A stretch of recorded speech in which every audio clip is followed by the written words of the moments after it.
Welcome, everybody. Lightning round after hours here, where the Chargers finally take care of business for once. Just manhandle the Broncos here. All the losses the Chargers needed today, the Ravens, Dolphins, both happened. The Chargers now are in the driver's seat with the number 7 seed, and they took care of their business today, thankfully. In the driver's seat with the number 7 seed and have an opportunity to maybe grab the 6 seed if they have some good luck next week and they handle their business again. So good opportunity to climb the board a little bit. But yeah, this was a huge game for them. Obviously, they played really well. Got a little dicey there, when they allow that field goal right before halftime and the Broncos are getting the ball back. You're kind of thinking, oh man, here we go again, because we've seen it so many times. But they clamp down, they get that stop to start the third quarter, go down and kick the field goal, and they never really look back. We're never really in jeopardy. The game was never really in too much of a question there. They handled their business. It was good to see. Yeah, jumped out to that early 7-0 lead and then never really had an issue from there on out. They ended up kicking the field goal, made it 10. I know a lot of people were tough on that decision, but yeah, I mean, there was no real, they kind of just opened it up and just kept opening it up throughout the game. A big game from a couple guys, but Antonio just wants to say goodnight before he gets off. Good night, Antonio from Italy. Appreciate you. Josh, echoing the sentiments here, less stressful game of the year. Probably it was between this and the Giants game. I think this was probably less so stressful than the other ones. Yeah, and the first Raider game wasn't terribly stressful either. Those are probably the 3 easiest wins of the year, but definitely very, very stress-free. It was nice. Yes. Huge win today, says John. And there's let's see. I'm sure we're going to get to this, but special teams bailing out the Chargers. What a difference a new year makes, huh? I mean, if you go back, because they opened that game with the long return from Andre Roberts, they score 7 on that. Andre Roberts takes a kickoff return, 101 yards, 7 points himself. You talk about that muffed Dante Spencer punt. They scored another 7. That's 21 points off of turnovers and special teams. So, I mean, that's a big turnaround for this team. Yeah, I mean, they get out to that quick start. They go right down the field and score a touchdown following the big opening return of the game from Roberts. So they get the special teams contribution. The offense goes down and punches it in. The defense gets a stop right away. So right away, they've got 3 big contributions to start the game and kind of got them off and running. And Roberts has been phenomenal. I mean, it amazes me the team is still kicked to him. Yeah, because it seems like when he fields a kick with any room to return it, he's going to get you 30 to 40 yards at a minimum. Teams just have a hard time getting him on the ground. So it amazes me that they still give him those opportunities, but definitely glad they do. Yeah, and that was the last kick return since 2012. Kick return for a touchdown since Michael Spurlock. When was the last time you heard that name? That man, when he, I heard on the broadcast since that return apparently. Yeah. Since 2012. Yeah, 10 years ago now, man. Yeah, so great contribution from. I mean, the defense seemed like they put the clamps down for the most of the game. They had 2 big 4th down turnovers. They were able to get a sack the first time around. You were mentioning it, and then the big goal line stance. Contributions from Bosa and Justin Jones on that drive, and Nasir Adderley, big second down stop, and then on that whatever Philly special they were trying to run, Nasir Adderley right away tackled him on the pitch, and Drew Lock couldn't really catch the ball and run with it. Got a big stop there too. So, other than kind of late when they kind of went a little soft zone there and gave up some big plays and a touchdown late, pretty good effort from the defense all around, kind of getting guys back in the groove. No Drew Tranquil today. So, for the most part, defense played pretty well today too. Yeah. I mean, the Broncos were severely limited. They lost Dalton Reisner early in the game. They were without 2 of their top 3 wide receivers. They were playing practice squad guys at wide receiver. But the encouraging thing is that the Chargers, for the most part, stopped the run all day long. They had the Broncos pinned into 2nd and long and 3rd and long situations for the majority of the day. They weren't able to convert when they needed to. Chargers held them to 3 of 11 on 3rd downs, which was huge because that's not something they've been doing. Oh, no. pretty much all Worst third season. down, worst third down defense with in the few league. exceptions. So to wind up under 30% third down conversions is huge. And they were able to get off the field when they needed to. The offense was able to stay on the field on third down when they needed to extend drives. And you mentioned Adderley. I think there are two guys in this game in particular who were huge contributors to this game that may get overlooked if they don't get mentioned here. One is Adderley. He made two huge stops on that first red zone stop. You mentioned the play, the second down run stop where he knifed into the gap and got Gordon on the ground.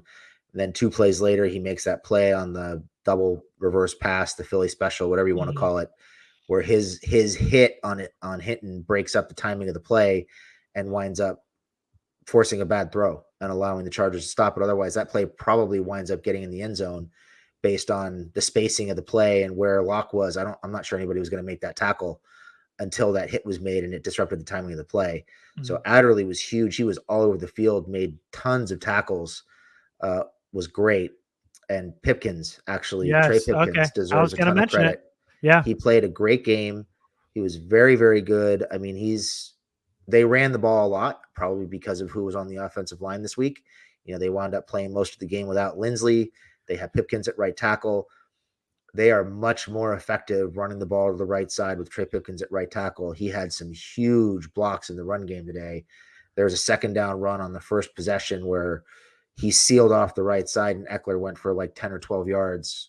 And then he was 7 or 8 yards downfield before he got touched. So both those guys played great games, huge games on both sides of the ball there from Adderley and Pipkins. Yeah. So there was a comment here from Oscar kind of making a joke out of it.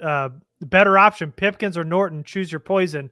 I gotta be honest. Like Jamie's talking about, this is 2 really, really good games from Pipkins on the edge. One at left tackle when Slater was out with COVID. And then now today, Pipkins has looked really good for 2 games straight as a starter being thrown in last minute. So he deserves a ton of credit. So I know we're joking and I know he's been kind of a punching bag here. Pipkins has, but he played really, really good today. And I'm glad you mentioned it because I was going to mention it too. Not much pressure on Herbert so much and not a lot of pressure at all from the right side. Pipkins held his own today and looked very good as a run blocker, like you were mentioning. Yeah, and I don't think they helped him as much. I'd have to go back and watch the tape, but it didn't seem like they were helping him as much with the chips and the double teams from the tight ends. Seemed like he was on his own for most of the day, and he really held his own for the most part. So he played extremely well. I think that's a guy that, as much shit as he's taken from us, all of it deserved up until now. I just want to be clear on that. He has played very well in his last 2 starts, and I don't think Storm Norton's done enough to assume that he's the right tackle moving forward, especially considering he's a free agent at the end of the year. So, in my opinion, I think that's an area where you want to create some competition, especially considering they will probably move on from Brian Bulaga at the end of the year. So bring Pipkins back, give him an opportunity to compete at right tackle, see if he can earn that spot, maybe draft another right tackle in the mid to late rounds and have him and Norton and the tackle, whoever they draft, compete for right tackle. But Pipkins has earned a look, and you need to be able to run the ball to win games in December. You have to be able to shut down that right side. It may be worth leaving Norton out there next week because of how well he played this week. You mean Pipkins out this week? I'm sorry, leaving Pipkins out there this week, next week against the Raiders, because Norton, even though they won that game, Norton was awful against the Raiders the first time around. He was totally lost. Yeah. So it might not be a bad idea to either rotate those 2 or leave Pipkins out there at right tackle next week to see if he can take another step forward. Yeah, Pipkins has had 2 very good games again and has at least earned a look at right tackle next season, or, at the very least, a depth piece now as a swing tackle who he did good on the left side and right side. And I think that's commendable for a guy who was thrown in there last minute. I commend him and he played great today. Lucas wants to give you a shout out, Jamie. Keep up the reverse jinx on our preview podcast. Jamie said for the reverse jinx, he's picking the Broncos to win this game. So thanks, Jamie. They think you contributed a little bit. I did. I think I contributed more than a little bit. This was all you? It was all me. Yeah. Oh man, this is another name I haven't heard in a while. Richard Goodman. The last time the Chargers had a good kick returner, I don't think he was all that good, man. He was before Spurlock, though, wasn't he? Yeah, but still, I mean, would you consider Spurlock a good returner? I mean, he had a house call, but I mean, they haven't had a good returner since Sproles, in my mind. Yeah, I mean, we've seen Jacoby Jones be a bust in that role. We saw Travis Benjamin be a bust in that role. We're gonna go down this list. It's a long list. I'm just going to stop there. Yeah. Because I don't want to take up the whole hour talking about their shitty return game over the last 20 years, but because it was a good win today. Do you think, Max asks, you seem new, Max, what's up? Do you think they're going to flex the game to Sunday Night Football next week? It's a huge matchup. I would assume so. What do you think? I think they will, because it's a playoff spot's riding on it. Oh yeah. Big time. It's going to be a big matchup in Vegas. Let's see. Michael Flores also thought Pipkins did pretty good. Let's see. Payway here, talking about Nas. Nas is a great example that makes me excited for our future with Staley and our player development. I mean, he has done a complete 180. Nasir Adderley has. You see guys like Justin Jones being basically the catalyst of the run game. When he's not on the line, he is the run game suffers. And Justin Jones was all but a body on that defensive line before this year. Kaiser White, almost perennial Pro Bowler. It is exciting. And Nas is one of those examples for sure. Yeah. Nas, Tranquil, White, you mentioned. We talked about Pipkins a little bit. We're starting to see Palmer develop and grow as a player. Even Norton has shown some improvement over the course of the year, even though he's still not terribly good, but he's not the total liability he was early in the season. So there's been some development there. And they're getting some quality time out of Scott Quesenberry, who I was just going to mention that. Everybody has to die for him to get on the field. And when he does, he plays well. So I don't know what's going on there, but lots of good examples of player development with this coaching staff, which is something that we really didn't see a lot of from the previous two coaching staffs. I mean, when Lindsley went down, most years you're concerned about the backup center, but Quesenberry came in. There were 2 reps in the run game that I thought he got beat on pretty bad. But other than that, I mean, he was pretty solid in pass protection. There was no communication issues. There's one time, and I'll let you talk about it, where he rushed up to the line and kind of did the old Corey Lindsley quick snap. Yeah, I was stunned that the broadcasters didn't mention it, because it was such a beautiful play. They were in the red zone, or close to the red zone, I think. And we've seen Lindsley do it in the past, where he and Herbert are the last 2 guys out of the huddle, and they'll rush up and quick snap it. Not something we've seen with Quesenberry, because he hasn't been on the field that much. You wouldn't expect the timing and the chemistry to be there, but they come out of the huddle. Quesenberry comes out. He's kind of walking up, and the next thing you know, he sprints up to the line, gets in position, snaps the ball. The ball's out before anybody's set. I think they wound up getting a first down on the play, if I'm not mistaken. Mm-hmm. But a great quick snap. Nice show of chemistry there between the quarterback and the backup center. He got beat a few times in the run game, but the pass protection was really good, and he played well overall. No big mistakes from the backup center, which is all you can really ask for. And it's taken a little bit here, and I know we kind of went to some under the radar players, but we got to mention the record-breaking touchdown. I mean, Lombardi dials up a big deep shot on 3rd and 3, which all but seemed like a run all game long. That they weren't getting. They took a deep shot with Mike Williams, set that up all game. He breaks the record. He had 35 on the year, and little caveat, he did it in 16 games. So, there's no asterisk there in beating Rivers' record in 2008. So beautiful play. Herbert seemed like he knew it all the way through, and he threw Mike Williams wide open. It was perfect placement and a great play. Yeah, I was I'm looking forward to breaking that play down on film, the deep ball to Michael Davis, because I think it came against cover 2. I think we saw Herbert read the coverage, identify where the void was. He got the ball out on time and led Mike down the field, whereas in the past he's been waiting for guys to run open. as soon as Mike was even with the corner, the ball was out, and he let him down the field and let him go up and make a play. And that's something that we're not seeing consistently out of Herbert. So nice to see that for sure. I'll be curious to see if it breaks down the way I think it will. But that's what it looked like to me live. Yeah. Payway, name we missed. DeZ King was a good returner. He was more of a punt returner, but yeah, I mean, he was electric at times for sure. He had one really good year as a returner, and then he started getting cocky and making dumb mistakes. But he had some huge returns in that 2018 season. Mm-hmm. Yeah. Oh, yeah. Roxanne, what's your thought on Michael Davis today? Man, he had a bad game. And what's so frustrating is he is a head turn away from making a play on almost every ball thrown his way. He is in position. He is in the receiver's pocket. He doesn't get his head around. It's a big completion. It happened multiple times today. And it seemed like more times than not, he does that throughout the year. Like he was able to get his head around a couple times and actually make a play on the ball today. There wasn't any of that really today. It seemed like he was in position, really, really good alignment. He was patient, good form, but then just never got his head around.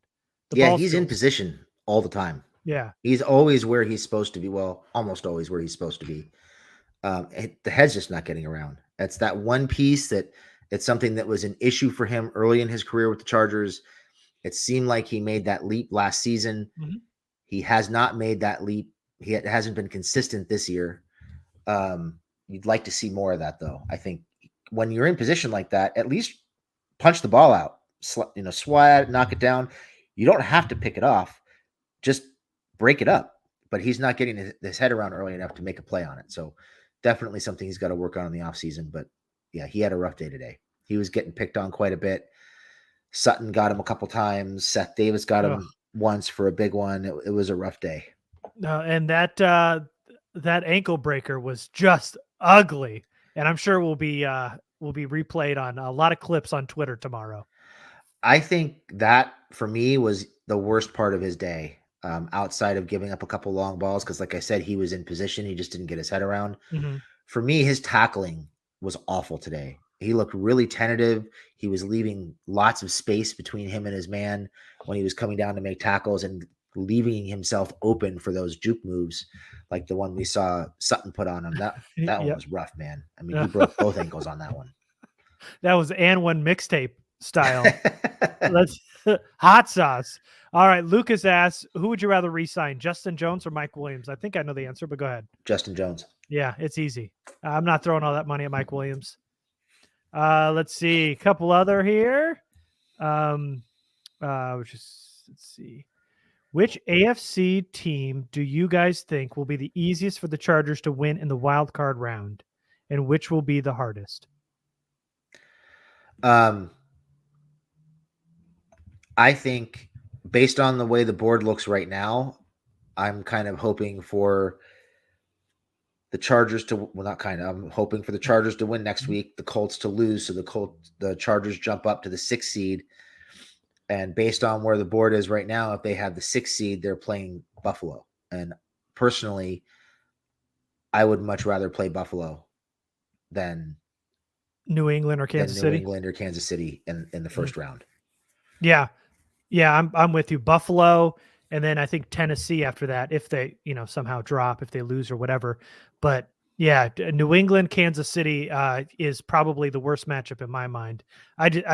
We mentioned it on the show before, but I don't see the Chargers going into Kansas City and winning 2 games in a row on the road in Arrowhead. I just don't think that's against Andy Reid. I don't see that happening. So that'd be the toughest matchup for me. One of them, at least. New England being the next one. Yeah, I don't want any part of New England. I think the Chargers can beat the Chiefs in the playoffs, but I'd rather see them get a win in the playoffs before they have to deal with the Chiefs. I'm not terribly comfortable with going to KC in that environment and that weather and trying to beat them in KC for a second time this year. I'm not real comfortable with that. Peyton had a little talk here. I thought it was funny how Drew Lock was trying to talk after that 2-yard run, like he was tough, and then the next play starts crying for the roughing the passer. You remember that? Kaiser White hits him on the sideline. He's kind of like pointing at his muscle, like he's strong enough. And then Derwin hits him, quote unquote, around the head. he takes off his helmet and points at his cheek like, hey, he hit me, while he's wearing headgear, no less. And so it's like the juxtaposition of like, are you a tough guy or are you not a tough guy? Don't go on the sideline and flex when you get hit, which Kaiser White would have done a lot harder if he wasn't near the sideline. But As then you're running out of bounds to avoid the right, hit, by the way. Exactly, yeah. But then complain that he got grazed by a hand across the helmet. I mean, come on. Are you a tough guy or not? Yeah, he's not a tough guy. He's a bitch. Do you think Keenan is starting to lose a step? Take it with a grain of salt. He's still balling, but not the mayor of always open anymore. Do you think that Keenan's losing it? 2 big drops early on 2 third down catches. Do you think he's losing a step at all? I'm not sure he's losing a step. I think he's still getting open more often than not. I think the issue is that when the Chargers are throwing the ball short as much as they were today and not really trying to push the ball down the field, they're just much easier to cover. The spacing isn't great. They're not leaving much room for Keenan to operate over the middle of the field on those drags and digs and stuff like that. I just think that when they're resigned to taking what the defense is giving them and they're throwing the ball behind the line of scrimmage and they're throwing the ball 4 or 5 yards downfield, just trying to get a little bit at a time, it just makes it much easier to cover him because you can play that zone, you can flood the middle of the field, and it's just harder for him to get open. But when they're able to push the ball down the field, Keenan has more room to operate in the middle of the field in that short and intermediate route, and he's much more productive that way. I just think it's a function of how the game played out more than anything. Yeah, and big shout out to Justin Herbert and the Chargers kind of getting off to a slow start there. Kind of had a little, I know they had a quick touchdown, but towards the end, after that drive going into the second quarter, there was kind of this slow, sluggish start. I was kind of figuring that Herbert was going to start having problems with that cover 2 again, and we were going to relive that nightmare. But they had a slow start, and it seemed like Justin Herbert was a little uncomfortable, and then they broke it open. Were able to get going, and like we mentioned early on the show, I mean, they embarrassed the Broncos today at home. So they came out firing. Special teams helped with that. Defense made a couple big stops, but early on it was that sluggish start. We were afraid it was going to last 4 quarters, kind of like last week, but they're able to kind of rebound, and they never looked back. Yeah. I'm sorry. I just listened to you talk and I forgot what the question was. I was just talking about how there was a slow start and then they ramped up their game. Yeah, the slow start. I noticed too early in the game, it really seemed like Herbert was really uncomfortable in the pocket. He was getting a lot of time to throw, was fleshed out a couple times, but for the most part had a clean pocket, and he just wasn't getting the ball out. He seemed uncomfortable. The ball was wobbly coming out of his hand, almost like he was squeezing it a little too hard. Maybe he was just a little bit tight. And then they started running the ball well. They got a couple completions. He had that 10 or 12 straight completion streak that kind of got him going, and everything was fine from there. But yeah, I think they were a little tight. I think they knew what was riding on the game. They knew they'd already lost to this team once. There was a lot of pressure on them to pull it together after the shit show last week. And I think the offense came out fine on that first drive. They went right down the field, scored in 3 minutes. They didn't have, that 7-8 minute drive that they needed the last time they played just to get the ball across midfield. But nice to see them kind of get past the early nerves and play their way into a rhythm on both sides of the ball and start making some plays. Defense getting off the field, offense extending plays, getting the plays from the special teams. They got some huge blocks for Roberts and the special teams on both those returns. Oh yeah, they played well in all 3 phases. It's probably the most complete game they've played all season. Oh, for sure. I agree with that for sure. Rez 2405 talking about our playoff scenario here. Wouldn't Buffalo weather-wise be worse? The answer is probably, but also look what the Patriots did in Buffalo. Just ran the ball down their throat. I think, to me, and this is interesting, but and I don't think I would have said this a couple weeks ago, but I think they match up better with Buffalo because they got a better running game than Buffalo does. So if they go into the snow, I'm much more confident going with Justin Jackson, who again looked really good today, by the way, and Austin Eckler than like a Singletary Zach Moss duo. Yeah, I agree. I think their running game, we've really seen Lombardi and Staley focus on getting the running game going the last 3 or 4 weeks, and it's been very effective. And think about what we saw today. For a good chunk of the game, Eckler was averaging almost 5 yards a carry. They get the ball back with 6:31. They run the clock out to finish the game, just like they did against Washington, just like they did against the Raiders the first time. Yep. Just finish the game with the ball in your hands. Let there be no doubt. They ran the ball right down the field and ran the clock out. I think their running game is in a place right now with the way the offensive line is playing and the way that Jackson and Eckler are playing that they can do some damage in the playoffs with their running game. And I think Buffalo is a perfect matchup for them in that regard. They don't stop the run well. They don't run the ball well at all. They're pretty much one-dimensional on offense with the exception of Josh Allen running the ball. I think it gives them an excellent opportunity to go in and upset a team that'll probably be favored over them if they wind up with that matchup. Yeah. Rick here. Wouldn't a free agent cornerback one be smarter than a first rounder? Would you rather, because he's saying that, 2 young starting quarterbacks with Zont and then whatever you draft in the first round, would you rather do a free agent corner or draft a corner at this point? I guess I'd have to look at the list. I don't have the list in front of me. Yeah, I don't have the list in front of me. I think my concern is that they go out and try to make a big splash on a corner. JC Jackson. That'd be a good one. I love JC. That'd be a good one, although I'm sure the Patriots will probably do everything they can to lock him up. But yeah. Are you concerned about 2 young corners? I'm not. I'm not especially concerned. Then there's a lot of good corners in this class. So those 2 kids from Cincinnati are amazing. And there's a few other really good ones too. I think what they need is a longer, faster corner. They're kind of undersized at corner right now with the exception of Michael Davis, and they're not very fast. And my concern about free agency is I don't trust Tom Telesco to evaluate a free agent corner. I know he hit with Casey Hayward, wound up being a great signing. He signed Hayward to be the slot corner, and Hayward wound up playing his way into being CB1. Yeah. He way outplayed his contract and expectations. His other big free agent cornerback signing was Cox. Derek Cox, which was freaking awful. So, one of his worst. He's 50-50 on those big free agent cornerback signings. I'm not sure I trust him to go out and spend big money on a corner. I'd rather get somebody they can cost control for 4 or 5 years and play it that way. Yeah. Yeah, it makes a ton of sense. Are you playing fantasy football right now, Jamie? I am not. Okay. So you're not in the championship. I am. I got Jamar Chase, so I think I got it locked down. 410 East Coast. Do you see the game next week looking more like the first half or the second half of that first meeting? How do you think it's going to play? I mean, this obviously they both have playoffs in mind here.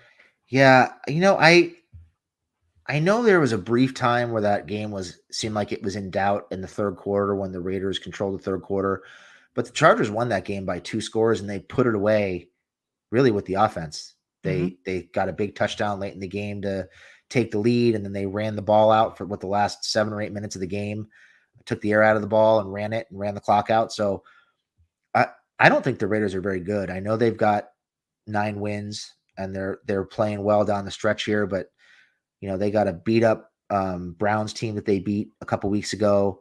They snuck one in on the Colts, so I think are having some COVID issues. So I really don't think the Raiders are that good. I think the Chargers can beat them. Colts also have Michael Badgley kicking for him too, so that helps the Raiders. Did he miss one today? He did, yeah. It was bound to happen eventually. Yeah. So here, Das Kumas, who seems new. What's up, man? Do you think Herbert showed any steps towards manipulating cover 2 defenses better today? This is going to sound like a cop-out, but it's really hard to tell without watching the All-22. Yeah. My gut reaction is outside of the deep ball to Mike, assuming that was versus cover 2, and I think there was one other big throw to Keenan. No. Everything they were throwing for the most part today was underneath. Within 5 to 7 yards, a lot of swing passes behind the line of scrimmage, just relying on Eckler to make people miss. I would say what? And boy, did he! He did. He Oh did. man. Yeah. Yeah. I would say more so than Herbert manipulating the cover two. I think they game planned for it better and did a better job of making the underneath passes count and making people miss and getting yards after the catch. But I definitely just early response or early gut reaction after watching the game. I don't really think that Herbert was pushing the ball down the field a lot versus the cover two. So I would say right now, no, I don't think he's manipulating it all that much better, but I could be wrong because I haven't seen the all 22 yet.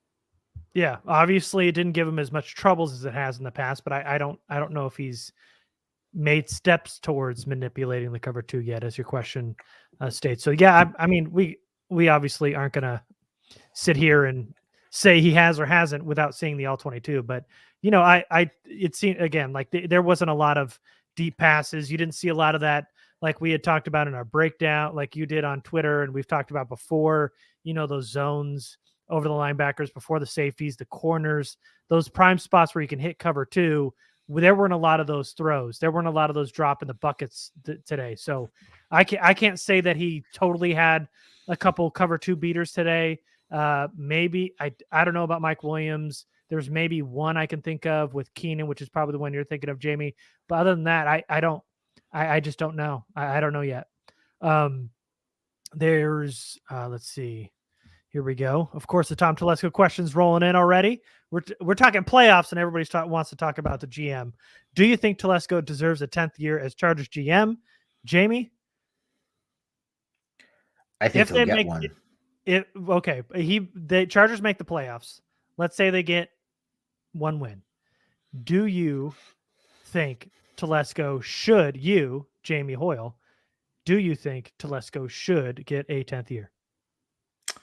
No, I don't think 3 playoff trips in 10 years warrants him staying. I think we've seen some of the issues with his roster building in terms of the general lack of depth and some other things, lack of speed. I don't think so. I think he'll get it, but I don't think he deserves it. Yeah. Let's see. So, today there was a couple questions here about Jared Cook, and we were talking. We talked about in past podcasts here just how dependent Herbert's been on Jared Cook and looking his way probably too often. There's been some turnovers when they've gone his way, and today it was Trey McKitty and Steven Anderson. Anderson getting a catch, but it was Trey McKitty getting a lot of the work today. What'd you think of the rookie 3rd round pick today getting some real action other than run blocking? I mean, he made a few catches. He looked relatively smooth catching the ball. Mm-hmm. Had a couple plays where he got a few yards after catch. It's hard to say really because they didn't ask much of him as a receiver. He was mostly just a dump off option. He was a safety valve. They weren't asking him to get downfield and make plays downfield. So it's hard to evaluate him in that regard, but I thought he did, a pretty good job of being a safety valve and playing the role they asked him to play this week. Can he do something more? I don't know. But he caught the ball when they threw it to him. He made a couple guys miss, picked up some extra yardage when they needed him to. Solid. Yeah. And so Lucas wants to know if they should play McKitty over Cook next week. I don't know if he's gained that much respect or goodwill with the coaches quite yet. I don't think they start him over Cook if he's available. I would love to see more Steven Anderson catching passes. That's what I was surprised about. When Cook was out, I was thinking more Steven Anderson. It was Steven Anderson season, but only the one catch, but a good one. Got some extra yards on that catch too. But yeah, it was interesting. They got McKitty more involved, and I don't have the snap counts, but it seemed like he played probably 2-1 more snaps over Steven Anderson. He's been slowly overtaking Anderson in terms of snaps over the last few weeks, like last 4 or 5 weeks. Yeah. Yeah, I don't think he'll play over Cook.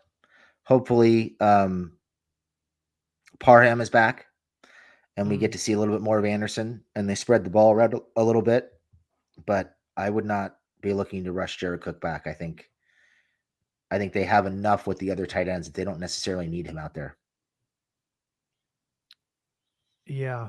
So we're talking about Derwin. What did you think about that penalty on Derwin? The high hit on Drew Lock. Was it? Did you believe in it? Not believe in it? What was your call watching it? It was ticky tack, but he hit him with the crown of his helmet on the side of his helmet. I don't think he was trying to, but he hit him high. I mean I don't know. I didn't care for it. Yeah. I didn't care for it, but he did hit him with his helmet above the shoulder.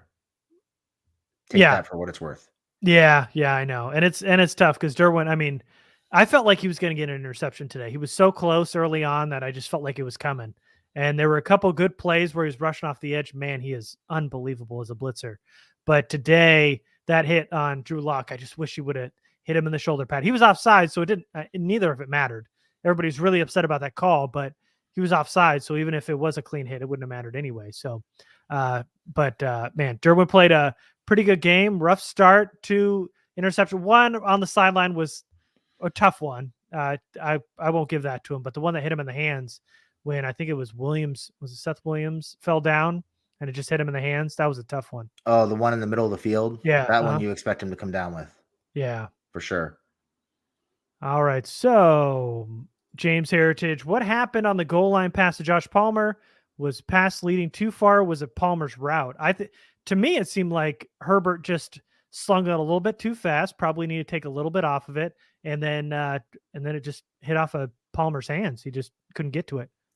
Yeah, I don't think he let him quite enough. It had a little bit too much zip on it, and it looked like Palmer was just a little bit late getting his hands up. Yeah. I don't know if he wasn't expecting it or what, but it just seemed like the ball was already by him by the time he got his hands up. Yeah. Dennis here. Roberts and Hopkins have to be re-signed 100%, and I 100% agree with that. After the first return, it was like whenever the season ends, just re-sign Roberts. Just do it immediately. I would love for them to do that, but Telesco is going to say, "Oh, we're worried about the season right now" and all that other bullshit. But I would re-sign him now. Hopkins, Roberts, I mean, they're at the top of the list of guys you got to re-sign this offseason. And they were free agents this season, but they've been so good for the Chargers. You got to re-sign them. Let's see. So people want to talk about Antonio Brown. What? No. No? You don't want to talk about him? No. Okay. Which Raider player are you most concerned about going into this game next week? One Raider player that I'm concerned about, I would say, would have to be Max Crosby because of the way he totally abused Storm Norton in the first game. Uh-huh. I think that's the guy that they have to slow down no matter what with the offensive line. Yeah. I was going to say Max Crosby. Definitely not Denzel Perryman because I feel like that was efficient for that answer. Definitely not the quote unquote Pro Bowler, Denzel Perryman. Darren Waller maybe if he's playing. If he's healthy. Yeah. I mean, Josh Jacobs is an easy answer because of how they struggle stopping the run. But they did a nice job of limiting. He was under 50 yards last time they played. Yeah, the other guy that I would say if he's playing that I would be concerned about because of the speed is Bryan Edwards. Just because the Chargers have had a hard time running with guys down the field lately, so that would scare me.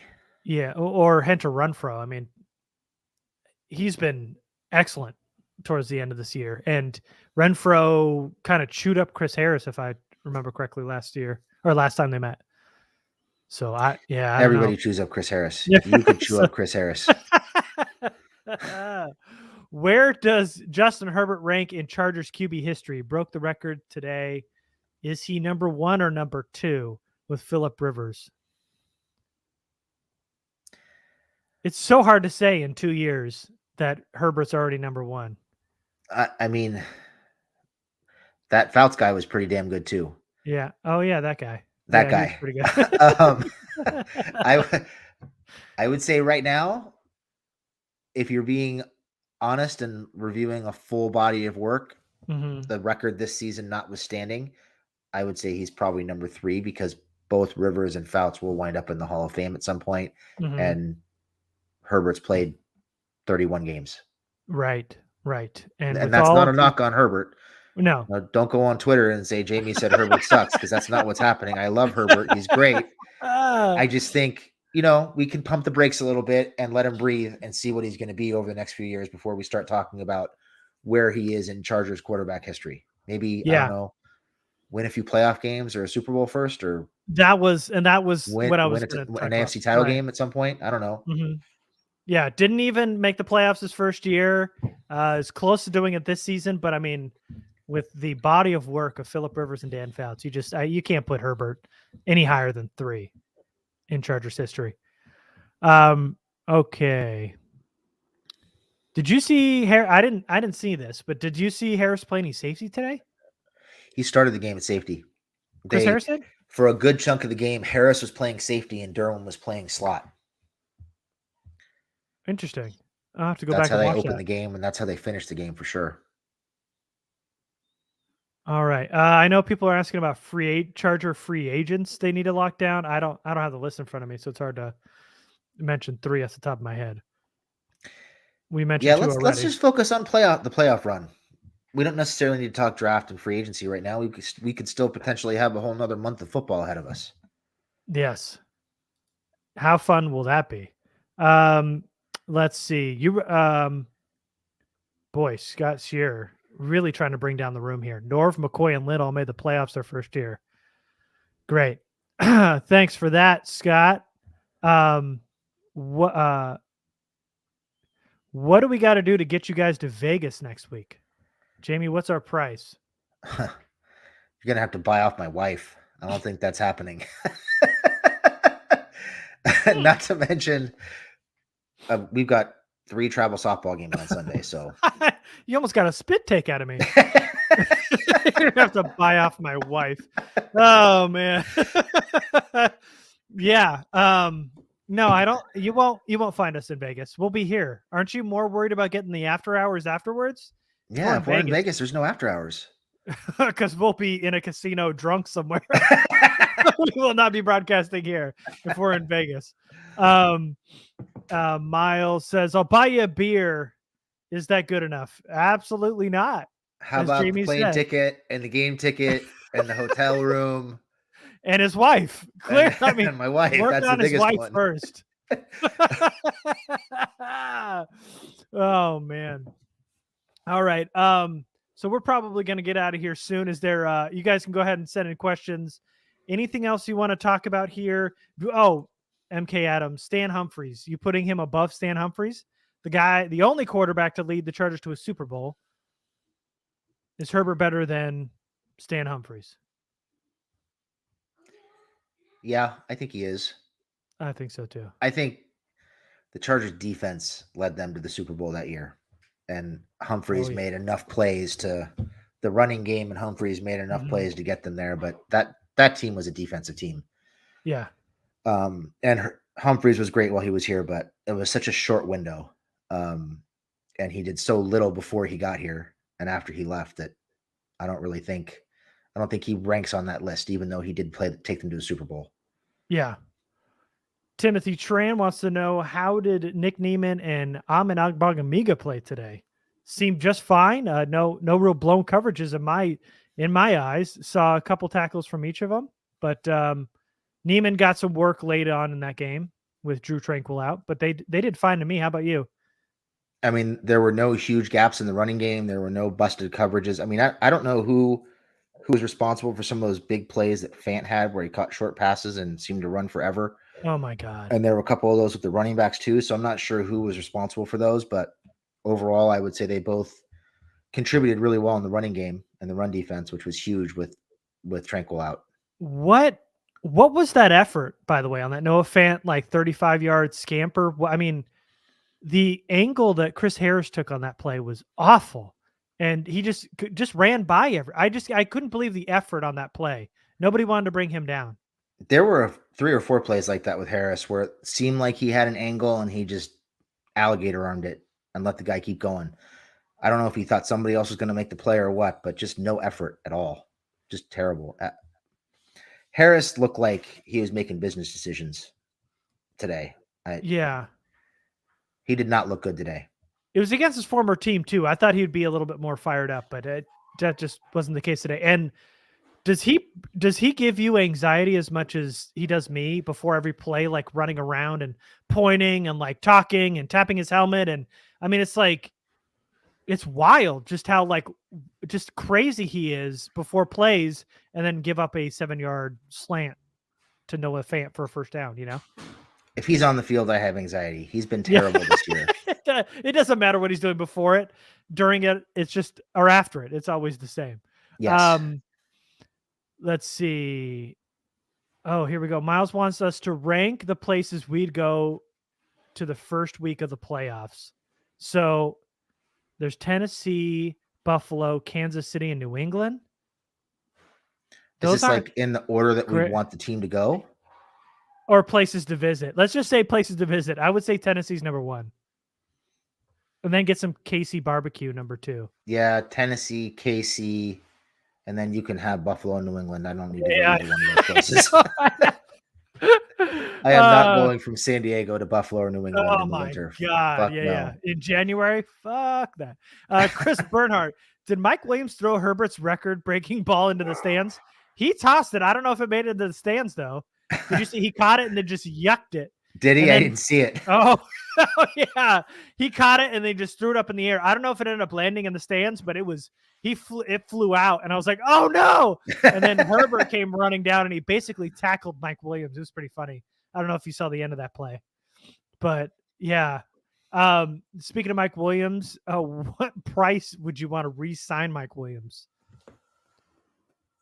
0. Okay. You guys keep trying to bait me. I'm not going to say I want to bring him back. Not bringing him back. They've already drafted his replacement. Not bringing him back. You can stop asking. I'm not bringing him back. Come real close. Not bringing him back. He even whispered it to you. Do you think Simon Purdue, Seam News, what's up, man? Do you think Bradley will stick to cover 3, or do you think he's going to go with a 2 deep safety kind of cover 2 disguise this week? I would say, and I don't mean to jump in here, Jamie, but Gus Bradley doesn't know shit. And he's just going to do whatever he wants. And that doesn't mean he's going to change his scheme just because Herbert has problems with cover 2. He's too stupid, maybe strong. Stubborn. He's too stubborn, hard-headed. I was going to say hard-headed to change his system. He's going to run cover 3. He's never going to blitz, and he's going to drop back and play soft zones whenever he damn well pleases. So I say no to the 2 deep look. So that has always been his MO, but talking to some Raiders fans, yes, I do have friends who are Raiders fans. I don't advertise it, but it does happen. They say he's been blitzing a lot more, although I think they're just confusing Max Crosby getting to the quarterback with blitzing because Raider fans aren't very smart. Right. And they're saying that he's playing more cover 2. So I don't know if that's true or not, although it does seem like he's good for 2 or 3 busted coverages with Denzel Perriman trying to cover the slot receiver per game. So I think they're going to get a steady diet of cover 3. They might get a few cover 2 looks in some key situations, but it's not Gus's bag. It's just not his MO. He's not going to do it. So mostly cover 3, and Herbert generally plays very well against cover 3. Mm-hmm. All right. So let's just rapid fire here. Victor, should the Chargers re-sign Melvin Gordon for the RB2 this offseason? Absolutely not. Should the Chargers put Herbert in a bubble this week to make sure he's available for the must-win Raiders game? Yes. Separate the QB room. Let him do it remotely. He doesn't need it. Would you guys be okay if the game were flexed to a Saturday? A bit of hairy since we need to wait on COVID lists. Oh, like it's so having a one less day to clear protocols and all that other stuff. Do you care about it being Saturday or Sunday?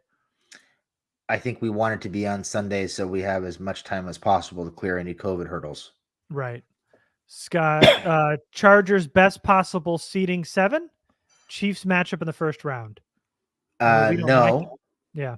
They can still get to the 6th seed if they win next week and the Colts lose. And if that happens and everything stays the same, they'd be matched up with Buffalo in round 1. Right. John, how good was Rashawn Slater today? He was excellent today. Loved Rashawn Slater. There was one play where Herbert rolled out to Slater's side, and Slater's man broke from Slater and tackled Herbert as he was throwing it out of bounds. And I hope they don't give Slater a pressure for that because that's bullshit. Herbert basically ran into it. That was on Herbert. Slater does not deserve any pressures today. He played excellent. He plays excellent every week. He's just a rock. Right. Just assume he's the best left tackle in the league, not named Trent Williams. Drop Mike Williams, sign Akeem Hicks, draft that USC wide receiver. Sure, Lucas. What do you think of the Chargers' tempo on offense? I thought it was really good early in the game. It seemed like they got bogged down on their next few possessions, but they picked it up before half, and they seemed to keep it up after halftime. So overall, I would say their tempo is pretty good. It seems like when they're playing a little bit faster and they're getting to the line a little bit faster and letting Herbert read the defense at the line, it seems like the offense is much more efficient. So I hope they continue with that. I'd like to see them push that envelope against the Raiders and play even faster at times. Yeah, and just a quick sidebar, cool it with the fucking second down runs. I don't need any of that anymore. It's been so predictable, and it was bad today. Since you don't want to pay a wide receiver, what position would you spend $70 million in available cap in free agency? Defensive line? Well, they have Invest a lot it of all in? positions they need to fill. I would say for sure a defensive tackle. If not two. And keep in mind that 70 mil is misleading because they've got a lot of guys they have to resign and a lot of guys they will resign. Yeah. You can bet they're going to bring back Nwosu. Kaiser. They still have to pay Derwin, Kaiser. So there are other guys that they have to pay, and they will pay. So it's not going to be 70 million at the end of the day. But I would say a big expenditure on a defensive tackle or two would be great. They also have to re-sign Justin Jones, by the way. Defensive tackle will be great. Maybe another edge player to come in and compete with Nwosu. We talked about corner. Yep. It's not so much wide receiver that I have an issue spending on. It's spending big money on a free agent wide receiver. I wouldn't mind seeing them look for a slot receiver or somebody who they can get, towards the middle or bottom of the pack, expenditure wise. I just don't want to go spend 20 mil a year on a wide receiver coming from another system that the other team decided not to re-sign. I'd like to see them start building out their wide receiver core through the draft and through UDFA and keep a pipeline going where they're drafting a wide receiver once every couple of years to build that up. They're so easy to find. There's no reason to spend big money on them in free agency, in my opinion. So definitely defensive tackle, maybe some edge. You could make an argument for corner. You could talk about signing a right guard. If they don't think Heimlis is ready, you could also look at right tackle, assuming that Bulaga's gone. So lots of options, lots of ways to spend that money, including the guys they're going to have to re-sign. Yeah, and listen, Devontae Adams is excellent. I mean, he's a top 5 wide receiver in this league, and having Keening and Devontae would be great, but it also doesn't fix the issue that they are missing speed. They absolutely, positively need a burner on offense. With the arm strength of Justin Herbert, it is stupid that they don't have a guy that can run by a defense and keep defenses honest and be able to win at all 3 levels. And if you've got guys like Keenan and Devontae, that are eating up the middle of the field, that's all great and good. And I mean, it'd be beautiful to have those two together, but they still are missing that speed. Devontae doesn't fix that, and they really, really, really need that. And in the draft, we've talked, I mean, if you're sinking 20 to 25 million in Devontae Adams, then you're going to miss out on signing a good right tackle or a corner or somebody else you can get when you can get like 2 good players for 1 great player. So we've talked about, once a wide receiver signs its second, let alone its 3rd contract, they are going downhill fast, and how easy it is to replicate that kind of production in the draft. I get why people love Devontae Adams and why that seems like the dream this offseason, but again, they got to get speed, and there's a lot of other positions of need on this team. Yeah, and I think part of the reason that we've seen them have some of their issues with cover 2 is because they don't have that guy who can just outrun people. And they've got so many guys who were so reliant on catching the ball underneath, and they're not able to make people miss. It makes it easy for defenses like the Ravens, like the Patriots, some of those defenses that have given them fits to walk those safeties up, clog the middle of the field, play zone in the middle of the field, and just flood the middle of the field and keep them from getting open. So you got to have somebody who can take the top off the defense. They don't have that right now. I know people love Jalen Guyton, but he's not. I don't think he's a long-term answer as the deep receiver I just think he's very limited. I don't care for the way he catches the ball. I don't think he's consistent enough. I think there are other options they can find either in the draft or in the middle of the pack in free agency who can come in and do that for you long term. Yeah. Nolan here. Are you concerned about Herbert's slow starts? They went out and scored 7 early, so I don't. Yeah, they scored on the first possession of the game. Yeah. And they were up 17-0 at halftime. I know they punted a couple times in the first half, but that's going to happen. I mean, he was definitely not comfortable. The second and third positions, it seemed like he was just out of sorts and the timing was off. But it's a tough game. Sometimes you see things you're not expecting to see, and it can slow things down. I'm not too worried about it. Yeah. And somebody mentioned in the chat here that Indy's playing the Jags, so that 6 seed's going to be tough to come by. Yeah, I mean, I'm not saying it's a lock. I'm just saying right. It's possible. That's the dream scenario. Oh yeah. They were asking what's the best possible scenario. It's getting 6 and playing Buffalo. I think we're kind of going towards the end here. Chris Bernhardt, Pipkins looks solid today in the run, or am I crazy? Jamie, he's not crazy, right? We talked about it. No, we talked about it. He was really good in the run game, and we didn't see any, big blown assignments in pass protection either from him. So Pipkins deserves a shout Big out. pat on the back. Well. Yeah, for sure. All right. Well, that's going to do it for us today. Thank you, everybody. Chargers in the driver's seat. Number 7 seed took care of all their business today, embarrassed the Broncos, got that revenge on that loss in Denver, a game they should have won, didn't win, and they won today, and they won handedly.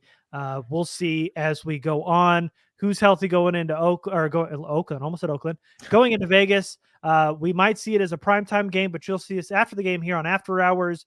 Make sure you subscribe. I am at Garrett SSD. Jamie's at Lightning_round. Go ahead and follow us, and we will see you next time, guys. Thanks, guys.